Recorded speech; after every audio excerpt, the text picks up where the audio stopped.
Hello everyone and welcome back. In today's video I would like to talk you through about the seeds that we can sow in the ground in the month of March. We live in zone 9, so it's kind of the soil bed has become a little bit warmer, and in the evenings it's getting colder, but I think it should be okay.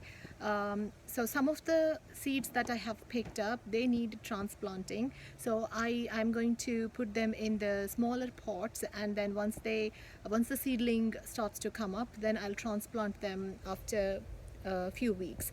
But most of the seeds I have picked up, they are Indian vegetables, and some of them are vines. So I'll show you how I sow them and how many days it takes to. It's kind of like 2 weeks gap video. Hope you enjoy watching this one. These are the seeds that I have gone for this summer, so these many varieties. Some of them, most of them I bought them from Seeds of India from last year, and some of them I have bought in the local farmers market, like coriander seeds and stuff like that. Pepper and eggplant, this variety, and this needs transplanting, and this variety I got it last year. This is from online Seeds of India, and this variety I have gone for. So these three definitely need transplanting, and the rest, these are the vines I have picked up. This is from last year too, seeds. So this is snake gourd and cucumber, bottle gourd. Next, okra. This should be okay. This might need transplanting as well, but the weather is quite warmer now, so I don't I kind of put them in the ground. So let's see. And also the instructions will be clear on the back side of this one, so it's like for every packet you get, the instructions are very clear, and if you have any doubt, we can always Google up. I did the same. And this is sorrel leaves. This is gongura in Telugu language, and they have got instructions too, so I just use them. This is from last year too. And this is another vine, ridge gourd, and this is from last year too. Bottle gourd, sorry, bitter gourd. And this variety of eggplant, this is kind of firmer eggplant. It doesn't get mushy while cooking, so for lots of other varieties they get mushier, but this variety doesn't get mushier, and they kind of name it here. This is goatee, so that's that. And these ones, this one I got it from local farmer store. This is crimson clover. This is usually good for the attracting humming beneficial insects, so it's kind of cover crop for your vegetable garden that fixes nitrogen as well for improved soil fertility, and also because of the beneficial insects, they get attracted to the flowers. It's good for the vegetable garden, so that's why I picked this one up. And then the flowers, also I'll do another video for the flowering plants. So today's video is about vegetables, and this is the coriander seeds. This is long standing. This one, these two are the same variety, cilantro. So these are the seeds I am, and also I have, so these are the varieties that I have gone for, and also I already planted peppers and also tomatoes. They are coming up nicely. I'll show you as well. And rosemary is, I transplanted rosemary from cuttings. That's coming up nicely. And these are the vegetables I am growing for this summer. So they're all good for March, and February is also fine. But if you are in colder places and it is still colder in March, then you can consider planting them indoors and then bringing them outside, and without kind of disturbing the root ball, we can transplant them probably in end of the March or April. So that's that. Hope you enjoy watching this video. Thank you for watching.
I'm going to repot this lemongrass plant into this pot. This one, I don't want to put this lemongrass in the ground as this is invasive, so I want it to be contained in the container. So I have dug the ground deep inside for the roots to spread through, and also placed this container so it's not spreading to the other sides of the ground, and it is contained in this container. So I'm going to repot this one into this planter. The soil I'm using is well-draining potting mix soil, and this is by Miracle Grow, and it has got all the nutrients that is needed for the plant. So I'm just taking a little bit of soil out, and then gently, as you can see, the roots are coming out of this pot, so it is the right time to repot the lemongrass plant.